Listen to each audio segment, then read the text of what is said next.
There's only two differences, and it's this. Solana NFT listings only earn diamonds on Magic Eden listed NFTs, okay? Now, Ethereum, you can earn diamonds whether it's listed on Magic Eden, OpenSea, or Blur. Automated market makers only earn diamonds on the Solana blockchain and do not earn diamonds on the Ethereum blockchain, okay? Now, before we get into my strategy on how I plan on farming diamonds, none of this isn't financial advice, and you should always do your own research, but I'm just gonna give you some insight into my brain on how I plan on doing this, okay? But first, before we get into that, make sure you subscribe to our YouTube channel, follow us on X, like this, repost it, share it, whatever. I want you to help maximize your friends on how they can earn diamonds so they don't miss out on a legendary drop coming up. Also, leave a comment down below on how many diamonds you actually have, or if you have 0, let me know how many diamonds you wish you had. My strategy on how I plan on earning diamonds through an AMM on the Solana blockchain. So I'm gonna find a collection that's in a trending collection and also has 0% royalty. Now, why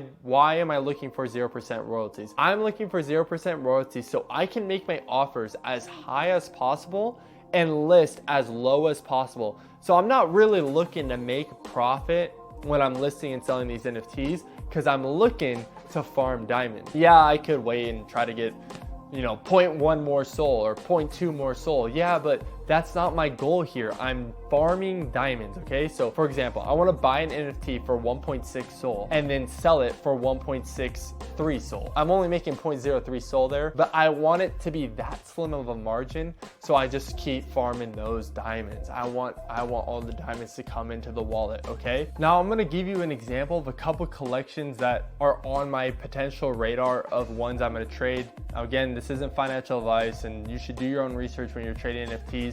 But here's a couple that I'm planning on doing because one, either they have 0% royalties, or two, their royalties are not enforced, which means I can turn my royalties into 0% instead of paying that collection royalties, which some people might get mad at me for this because you got to pay your artist royalties. Personally, I'm trying to farm diamonds here. I'm not trying to give royalties. So I'm sorry, I'm putting all my royalties to 0. One of the collections I'm looking at is Mutant Mon.